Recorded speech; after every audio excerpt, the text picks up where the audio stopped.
વડાપ્રધાન નરેન્દ્રભાઈ મોદીનું catch the રેન અભિયાન દેશમાં જળ સંચયને અભિયાનને મોટો વેગ મળ્યો છે। સીઆર પાટીલે અભિયાનની મોટી સિદ્ધિઓ જાહેર કરી હતી। દેશમાં 1.55 કરોડથી વધુ વોટર હાર્વેસ્ટિંગ સ્ટ્રક્ચર્સ બન્યા છે, જેમાં 2026-27માં વધુ 2 કરોડ નવા સ્ટ્રક્ચર્સ બનાવવાનો લક્ષ્યાંક છે। જનસહયોગ સીએસઆર ફંડ મનરેગાથી વ્યાપક પ્રતિસાદ મળ્યો છે। તળાવો, સરોવરો, કેનાલ, બોર, કુવા રિચાર્જ માટે 20 પ્રકારની ડિઝાઇન। ત્યારે ભારતમાં દર વર્ષે અંદાજે 370 BCM ભૂગર્ભ જળનો ઉપયોગ થાય છે।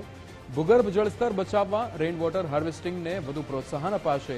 ઘરોનું વરસાદી પાણી જમીનમાં ઉતારવાની વ્યવસ્થા કરવાની અપીલ કરાઈ છે। પાણીનું એક ટીપું પણ નકામું ન જાય તે માટે આહવાન કરાયું।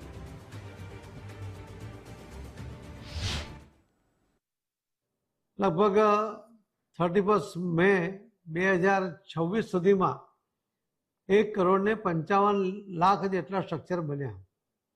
લોકોએ સહયોગ કર્યો, સીએસઆર ફંડમાંથી આવ્યા, મનરેગાના ફંડમાંથી પણ એનો ઉપયોગ કરવામાં આવ્યો અને એ રીતે તળાવો, મોટા સરોવરો, કેનાલ, બોર, કુવા આ રિચાર્જ કરીને અલગ અલગ 20 ડિઝાઇનની અંદર આ સ્ટ્રક્ચર બન્યા।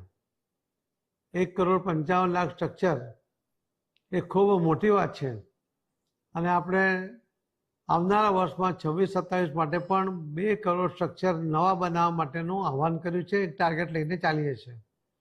મને વિશ્વાસ છે કે જેમ માનનીય પ્રધાનમંત્રી મોદી સાહેબ સતત ચિંતા કરે છે, મન કી બાતના અનેક કાર્યક્રમોમાં એમણે કેચ ધ રેનની વાત કરી છે, રેઇન વોટર હાર્વેસ્ટિંગ માટે એમણે ઘણીવાર ખૂબ ડિટેલમાં ચર્ચા પણ કરી છે।